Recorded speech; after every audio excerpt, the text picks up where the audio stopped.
Sure, and I think it depends how far up you want to go or how long you want to go. But basically, the high level view Hmm. is that a lot of this actually is technology based. Basically, that in the modern era, as we introduce telecommunication systems, the telegraph, the telephone, the internet, and all that, we got to a point where our transactions move around the world at the speed of light, and matter does not.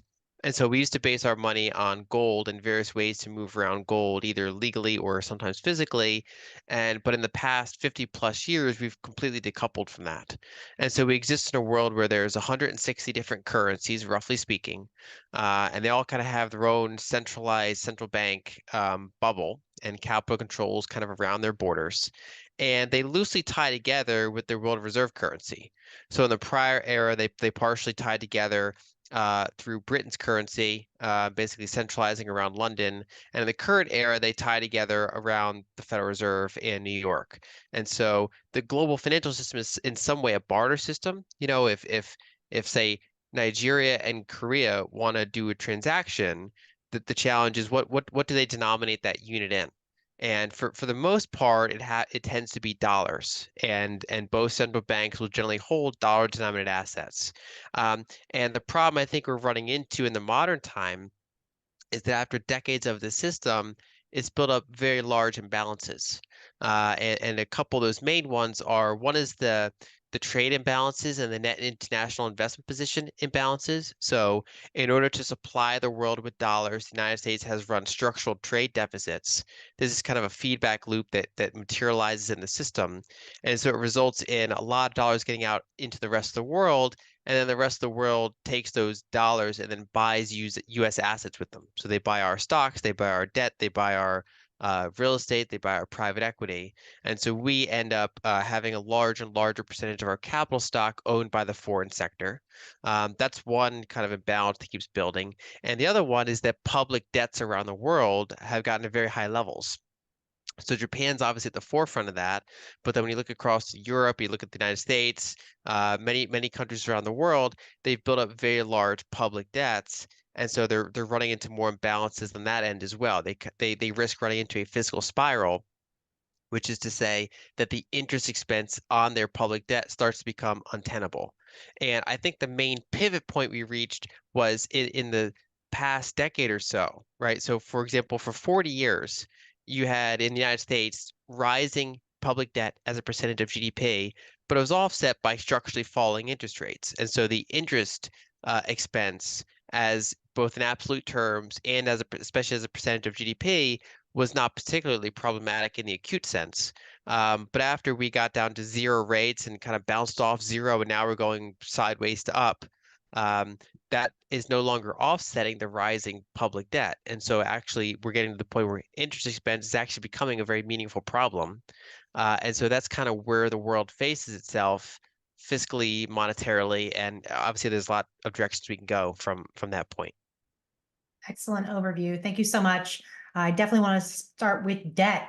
Our debt is insolvent as a percentage of GDP. It's over 122% and rising. And like you said, our interest expense is getting higher with higher interest rates. I think we're over $1 trillion in just interest expense. And now we have over 34 trillion and rising in public debt as well.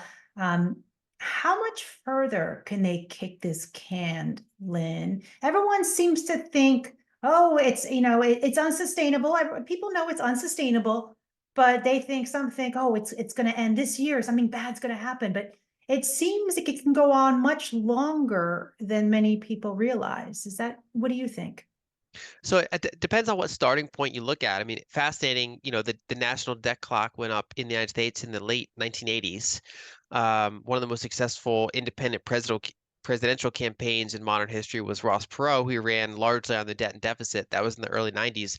That was kind of the peak zeitgeist for the public debt being a problem.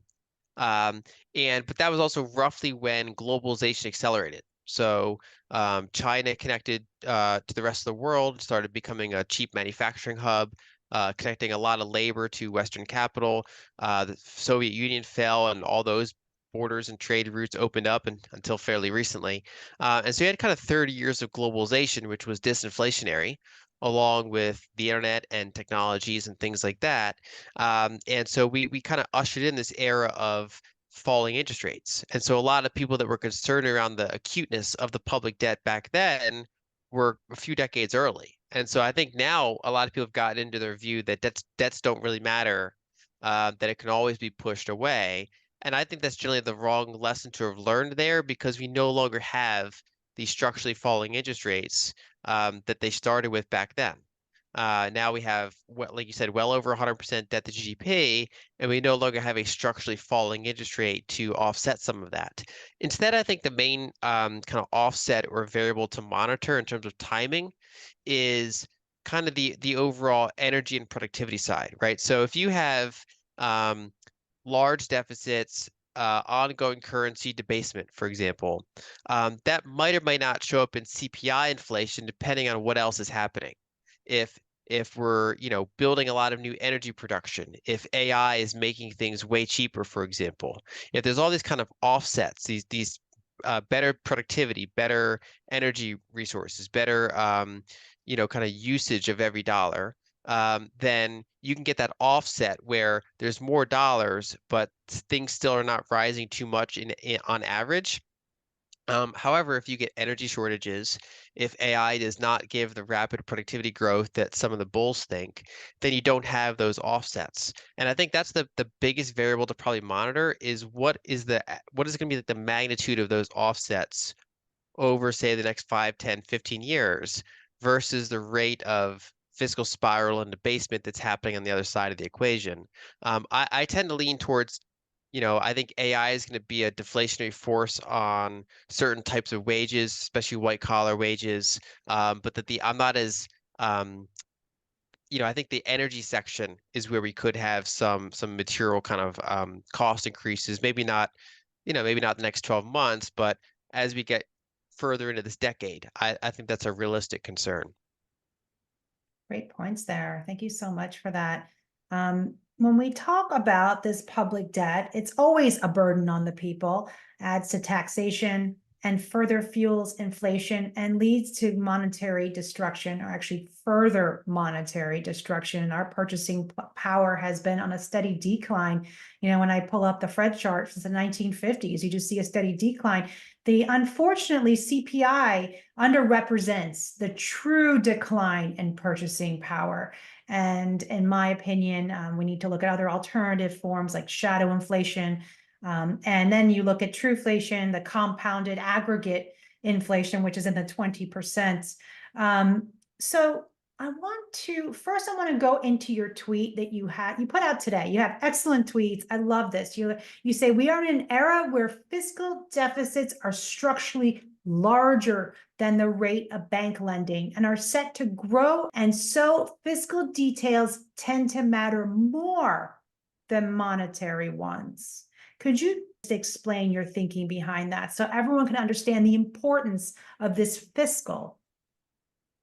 Sure. So in most decades in modern U.S. history, um, there's two major sources of money creation, broad money creation. That's different than base money. And one major source is bank lending. So when banks make loans, they create more broad dollars. They're basically leveraging up the monetary base at a higher ratio. And the other way to create broad dollars is to run very large fiscal deficits that are then monetized either by the central bank or at least the commercial banking system, basically these other fractional reserve entities.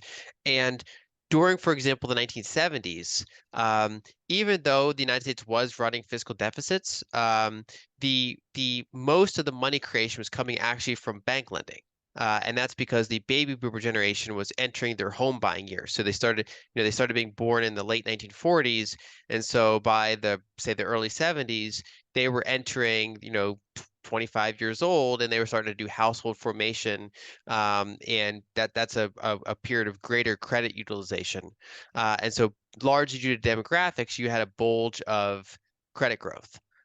There were other decades that were more mixed, but in the current era, a lot of our money supply growth has come from the other angle, which is from monetized fiscal deficits.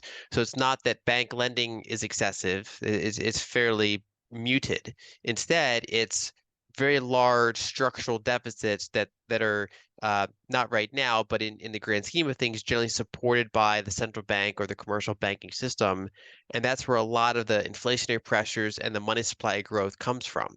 And so a lot of analysts have been kind of trained to look at credit growth and credit contraction as the dominant kind of mover of the economy, whether or not we're going to have an expansion, whether or not we're going to have a recession, how much inflation is going to happen or not happen. Is it going to be disinflationary?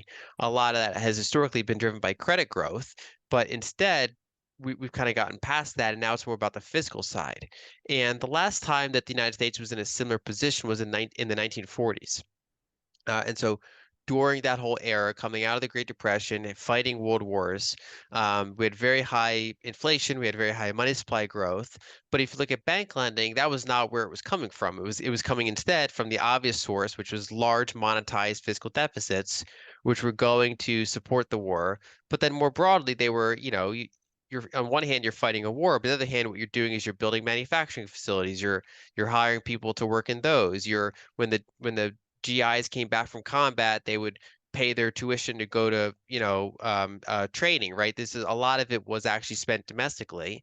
And so you had that more industrial policy, fiscal policy type of inflation.